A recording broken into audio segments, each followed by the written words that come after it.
ትናንትና ጀምሮ ተኮፍሶ ነው ያለው። ዛሬ ራሱ ተኮፍሷል ልጁ አብርሽ ማለት ነው። በነገራችን ላይ በልመናና በስግደት እግር ላይ ወርቃችሁ ያመጣችሁት ፍቅር ማለት ነው ሁሌ ምክንያት ነው የሚፈልገው። በቃ የሆነች ምክንያት። አሁን የትናንትናው የሄርሜላ ፕራንክ በዚህ ልክ ተለጥጦ ተኮፍሶ፣ በነገራችን ቤተሰቦች የምሬን ነው መላችሁ፣ የእውነት ከልባችሁ አዳምጡ። ለምን ይሄ እንደሆነ ልንገራችሁ። አሁን ትናንትና እሱ ያደረገችው ፕራንክ እሱ ቢያደርግ ኖሮ እሷ ስለምትወዱ ስለምታፈቅረው ምንም ይሁን ምንም ግን ትውት አድርጋ ወዲያውኑ መስላ ተመሳስላ ነበረ ከሱ ጋር የምትለያየው። እሱ ግን ትናንትናውኑ ጥሏት እንደሄደ ዛሬም እንደተኮፈሰ፣ ዛሬም ሽማግሌ አምጥታ እች የፈረደባት የአክስት ልጅ ማናት ስሟ እቺ በቃ ማርቲ እንደገና ትናንት አብራው የሰራችው ልጅ ቪዲዮ እሱን ሁሉ አምጥታ አብርሽ ተለምኖ አንተን ነው መወድ አንተን ነው ማፈቅር ጭራሽ በኔ ነው የሚበልጠው ምናምን ነገር በኔ ነው የሚብሰው የሚበልጠው አልኩኝ። ይቅርታ አብርሽ ዛሬ ራሱ ኩፍስ ብሎ ነው ያለውና ለምን ይሄ የሆነ መሰላችሁ? አሁን የትናንትናው ቪዲዮ በዚህ ልክ ቤተሰቦች የሚኮፍስና ስልክ የማያስመልስ ስደውልለት አይመልስም አለች። ቴክስት ሳረግለት አይመልስም አለች። አስባችሁታል? ምክንያት ጫፍ ላይ ያለ ሰው እንዴት ነው? እሺ ከዚህ የበለጠ አሁን ሄርሜላዬ እስከ መቼ ነው አብርሽን እየተለማመጥሽው? አሁን ትናንት ፕራንክ ነው ያደረግሽው፣ ቪዲዮ ነው የሰራሽው፣ አለቀ። ፕራንክ ነው አልሽው፣ ይቅርታ አድርግልኝ አልሽው፣ የቻልሽው ሞክረሻል አይደለ? በዚህ ልክ ለምንድን ነው የተኮፈሰብሽ? አንደኛ ተለማምጠሽ ፍቅሬን ተቀበለኝ ብለሽ እግሩ ላይ ወርቀሽ አልቅሰሽ ስላገኘሽው ያለሱ ሰው እንደሌለ ለአንቺ ህይወት ውስጥ እንደዛ ሆናችሁ የምታገኙት ሰው ቤተሰቦቼ ሁሌም ምክንያት ፈልጎ ነው የሚርቃችሁ። የእውነቴን ነው ምላችሁ።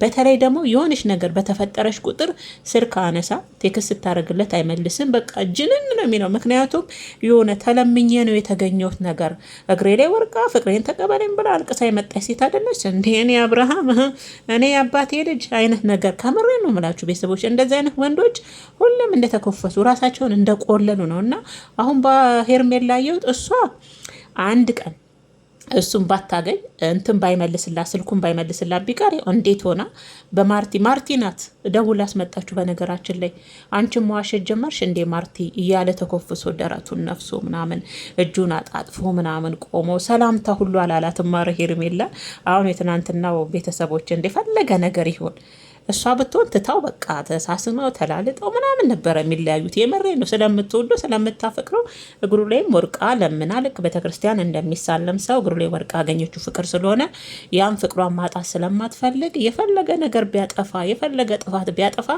እሱን አትሆንም እሷ ማለት ነው። አያችሁ። እሱ ግን ያው ተለምኖ እንደ ዳይመንድ እንትን ምንድን ነው አዲስ አበባ ላይ ምንም አይነት ወንድ እንደሌለ እንደ ዳይመንድ ውድ ዋጋ ለራሱ ሰጥቶ ያገኘችው ንብረት ስለሆነ ማለት ነው። ቤተሰቦቼ እንዴት እንደሚለጠጥ አብርሽ ሄርሜላዬ፣ እኔ ግን አሳዘንሽኝ የምር ማለት እስከ መቼ ነው በዚህ እንድመምጥ እችን ትናንትናችን ፕራንክ አደረግሽን ብሎ ስልክ ስደዊ ማነሳ ቴክስት ትናንትናውን እኮ ጥሏት ነው ከልጁ ጋር ሄደው። ቪዲዮ ዩቱበር ናት፣ የሚዲያ ሰው ናት። ፕራንክ አደረገችው፣ አለቀ። በይቅርታ ፈታው፣ ወዲያው ተስማምተው እንደመለያየት። እንደውም በእሷ ስልክ አነሳም የሷን ስልክ እንደውም በአክስትየው ልጅ ስልክ ነው እንደውም አብርሽ የመጣው ማለት ነው። እና የአክስትም ልጅ ለምና ያ ልጁም እንግዲህ አብሮ ቪዲዮ የሰራው ልጅም ለምኖ ነው እንግዲህ ዛሬ አንተን ማጣት አልፈልግም እኔ አንተን ነው የምወደው ሄርሜላ የኔ ቆንጆ እስከ መቼ እኔ ውድ እንደዚህ እያለቃቀሻውን እኔ አንተን ነው ማፈቅረው እኮ ሌላ ሰው አላፈቅርም። እኔ አንድ ቀን አንቺ ብቻ ሳትሆኝ እሱ ራሱ ጥሎሽ ሸውደለ ነው የሚለው። ምክንያቱም ተለምኖ የመጣ ወንድ ሁሌም ምክንያት ነው የሚፈልገው። ከምር የሆነ ጫፍ ላይ ታውቃላችሁ፣ ጫፍ ላይ ያለ ሰው ነው የሚሆነው። ከዛ የሆነች ነገር ሲያገኝ ሸርተት ልክ እንዴት ነው እነ ቡዜ እና ቤን ጫፍ ላይ ነበሩ አይደል? ሩታን ለመካድ የሆነች ምክንያት ነበረ ከሩታ የፈለጉት። እሷ ካደረገችው መልካም ነገሮች ይልቅ የሆነች ስህተቷን አይተው ነው አይደል? የሆነች ምክንያቱም እንደዚህ አይነት ሰው ጫፍ ላይ የቆመ ሰው ነው። እኔ አብርሻውን በትናንትናው የቪዲዮ ፕራንክ በዚህ ልቅ የሚያስኮርፍና እንደወዳታለሁ አፈቅራታለሁ ነገ አገባታለሁ ያበጠ ይፈንዳ ተቃጠሉ በዱ እያለ ሲል የነበረ ሰውዬ በአንዲስ ቪዲዮ የሚወዳትን አፈቅራታለሁ። በነገራችን ላይ አብርሽ እኮ ሄርሜላ የኔ እንደው ይቅርታ አድርጉልኝና ቤተሰቦች የምር እኔ እንጃ እኔ ሳስበው ከልቡ እንደው ሄርሜላን የእውነት ልቡ ላይ አድርጓት ከሆነ ደስ ይላል። እኔ ተመልሶ ነገር እሱ ለሩታም እንዲሆናትም አልፈልግም፣ ደግሞም አይሆናትም። እሱ ሲጀመር ግን ደግሞ የእውነት አሁን ልቡ ላይ ሄርሜላ እውነት አለሽ ብዬ ለመጠራጠር ራሱ ሞክሬያለሁ። ምክንያቱም በአንድ ቪዲዮ በዚህ ልክ ከተለጠጠ እሱም እኮ ፕራንክ ያደርጋታል። እንደውም እሱ የምሬን ነው የምላችሁ ከባድ ፕራንክ ነው ሄርሜላ የሚያደርጋት ሲያደርጋት፣ ያውም ስሜቷን ኩርኩር አድርጎ ወዲያውኑ ፕራንክ ነው ቀልድ ነው የሚላት አይደለ ብዙ ጊዜ። እሷ ግን እንደዛ ሲሆን ስለምትወደው ስለምታፈቅረው እሱ ማጣት ስለማትፈልግ ለምናም ያገኘችው ፍቅር ስለሆነ ማለት ነው። የሰው ንብረት እኮ የሰው ነው የምንለው ለዚህ እኮ ነው። ወንድ ልጅ ወደ እናንተ እሱ ራሱ አፍቅሯችሁ ወዷችሁ ከልቡ ማለት ነው ሲመጣ ማለት ነው ምንም አይነት ስህተት ብሰሩ ያንን ስህተት አብሯችሁ ለማስተካከል እንጂ ወዲያውኑ አኩርፎ በዚች በትንሽ ነገር ያውም ደግሞ እሷ ዩቱበር ናት፣ የዩቱብ ተጠቃሚ ናት አይደል እንዴ? ለቪዲዮም ስራ ብላ ይሆናል ይሄን ነገር ይሄ መረዳት አቅቶት ነው።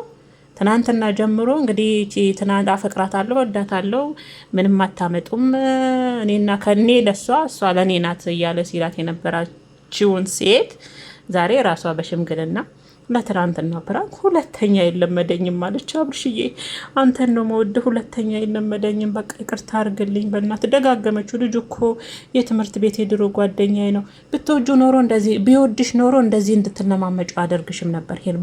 የኔ ግን ራሱ ነገ ጥሎሽ እንዳያር ነው የፈራሁት። የሆነሽ ምክንያት ፈልጎ ነገርኳቸው አይደል ቤተሰቦች፣ የሆነሽ ምክንያት ፈልጎ አብርሽ ራሱ ጥሏት እንዳያር ነው የምፈራው። የምሬ ነው የምላችሁ ቤተሰቦቼ። አሁን የትናንትናው በዚህ ንክ የሚያዘጋ ነው በዚህ ንክ የሚያስኮርፍ ነው። ዛሬም እኮ በቃ እንደጣለ እኮ ነው። ከንፈሩ እንደጣለ፣ ፊቱን እንደጣለ፣ ሁሉ ነገሩ እንደጣለ ነው እንደምታዩት አብርሽ ማለት ነው። ማርቲ ራሱ በጣም ነበር የከፋት። ምክንያቱም ጥፋቷን አምናች ልጅ ወዲያውኑ ነው ትናንትና ይቅርታ ጠየቀችው አይደለ? ረዘም ቢልም ቪዲዮ ማለት ነው። ስለዛ የሚዲያ ሰው እንደሆነች ካወቀ በዚህ ልክ ምክንያት እንደሚፈልግ ሰው ዳር ላይ እንደቆመ ሰው ሆኖ አብርሽ በዚህ ልክ ሄርሜላ እስከ መቼ ተለማምጠሽ እናት ያሳዘንሽኝ። እውነት አንዳንዴ እኮ ወንድ ልጅ ራሱ ወዷችሁና ፈቅዶ ወዶ አፍቅሯችሁ ከልቡ የመጣ ከሆነ የምር ንግስት አድርጎ ነው የሚያኖራችሁ። እንኳን እችን ስህተት ተውና ማለት ነው። አይሽ ግን አንቺ ራሲ ወደሽ አልቀሰሽ ያዙኝ ንቀቁኝ ብለሽ ለዛ ነው ሴቶች ራሳችሁን አስከብሩ። የእውነት ወንድ ልጅ ራሱ እኮ አሁን ሄርሜላ በቃ እኮ ከዚህ በኋላ አብርሽ ሁሌም እያለቀሽ እሱን እየተለማመጥሽ እስቲ አሁን ሌላ ሽምግልና ለትናንትና ቪዲዮን ማርቲና ያ ልጁ ያስፈልጋሉ ሽምግልና ድጋሜ እንደው መጨረሻችሁን ያሳምረው። ኧረ አይደለም የምላስ ወላምታ ነው። ይቅርታ ቤተሰቦች የምሬ ነው። እኔ አብርሽና ሄርሜላ መጨረሻችሁን ያሳየን ስላችሁ በክፉ አይደለም። እኔ ክፋት የሆነ ነገር እንዲደርስባችሁ አልፈልግም። ምንም አልበደሉኝም እኔን ማለት ነው። ግን ሩታ ላይ የሰሩት ነገር ግን ያው ያጭሉታል። አብርሽም ተከርቶ ሄርሜላም ተከርታ ህመሙ እንዴት እንደሚያም እንዲገባት አብርሽም ደግሞ ህመሙ የመካድም ይሁን የመካድ ነገር ህመሙ እንዴት እንደሆነ እንዲገባው ነው እንጂ በክፋት አይደለም። ጌታን ለምን ብላችሁ አልደረሱብንም እኛ ጋር። ግን ሩታን እንደ ሴት አብርሽም የራሱን አሁን ላይ ሩታ ጠፋችሁን ጥፋት አጎሉ እንጂ ብዙ ነገር ስላደረጋት ልጁን አስቀምጦ እሷን ገፍቶ ስለሄደ ነው የምላችሁ። ሄርሜላም ቢሆን የሰው ትዳር ስላፈረሰች ነው ሰበብ ፈልጋ የመጣች ሴት ስለሆነች ነው የምላችሁ። እና ህመሙ አሟት እንዲገባት ነው እንጂ አረት ለቤተሰቦቿ ትኑር። እኔ በሌላ ክፋት አይደለም። ግን የአብርሽንና የሄርሜላን መጨረሻ ያሳየን። ለእኛም ለእነሱም እድሜ ይስጠን። ካሁኑ በእናት አንተን ነው የምወድ አንተን ነው የማፈቅር አብርሽዬ ልጅ እኮ አብሮ አደጌ ነው ይቅርታ አድርግልኝ ስውድ ሄርሜዬ እኔ ቆንጆ አሁንም እኮ እግሩ ላይ ልትወርቂ እኮ ነው የኔ እናት። ወይኔ አብርሽ ወይኔ አንቺ እኮ ነሽ ዳይመንድ ያደረግሽው አብርሽን አልቅሰሽ እግሩ ላይ ወርቀሽ ፍቅሬን ተቀበለኝ አብርሽዬ አይወድሽም እኮ እያሉ ነው ለአንቺ እኮ ቦታ የለውም እያሉ ነው እባክህን የሆነ ነገር ይበለኝ ብለሽ አለቀሽ። በቃ ያው እሱ ዳይመንድ አንቺ አርቴ እንትኖች አርቴ አንቺ አርቴ ምንም ዋጋ ማያወጣ እሱ ግን ዳይመንድ ሆነ። ይኸውልሻ አየሽ አይደለ? በዚህ እንካውን እሺ። እስከ መቼ ነው ማርቲ የምታስታርቃችሁ? የሆነ ጥፋት ደግሞ ብታጠፊ እስከ ጭራሽ ነው አይናባሽ ጥፋ ነው የሚልሽ። አይንሽን ላፈር ሄርሜላ የተባለች ሴት የሆነ ጥፋት ደግሞ የእውነት የትናንቱ ፕራንክ ነው። አንድ ቀን እውነት ይሆናል ወንም እንጠብቃለን። የእውነት ግን ያጠፋሽ ቀንና የሆነች ስህተት ያየብሽ ቀን አብርሽ አይንሽ ለአፈር መጀመሪያው ነው። አርቴ ነበርሽ። አርቴ ደግሞ እኮ የትም ቦታው አውልቀው መጣል ይቻላል። አርቴ ስለሆነ ዋጋ ስለማወጣ፣ እኔ ደግሞ ዳይመንድ ስለሆንኩኝ ለምነሽን ስለመጣሽ ብሎ አንድ ቀን ሄርሚዬ እንግዲህ እሱ ይሆንሽ። እኔ ምን እላለሁ እንግዲህ ምንም አይደለም። እንግዲህ የሰው ነገር ወደ ራስ ካመጡ በኋላ ያው ያዙ ልቀቁኝ ማለቱ እንደቀጠለ ነው እና ገርሞኝ ነው ቤተሰቦች፣ የምን ገረመኝ በጣም